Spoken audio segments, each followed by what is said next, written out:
सेब ले जाता हूँ। तुम मुझे खरीदोगे इतने पैसों में? कौन बोला? अबे ये भी नजर नहीं आता? मैं बोला अपनी औकात नहीं मुझे खरीदोगे, और वो भी हम साहब ने।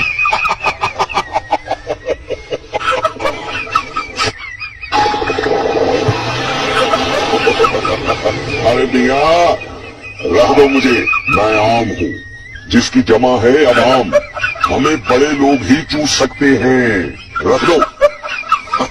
तुम घबरा रहे हो? इतना अच्छा फल तुम्हारे सामने है, मुझे खरीदो। नहीं वो तो मैं ऐसे ही। खरीदो ना मुझे, पकड़ो तो सही, पकड़ो पकड़ो।